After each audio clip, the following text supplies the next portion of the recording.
Мінекей. Сәлем достар. Мына Алматы қаласында ЖК Терракота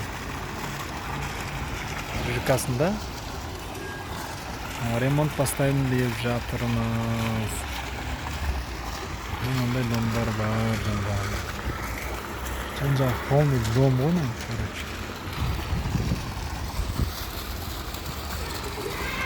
Осы 9-шы блокта жұмыс жасайын деп жатырмыз. Квартираны. Қазір ішке кіргеннен кейін көрсетемін видеоға түсіріп.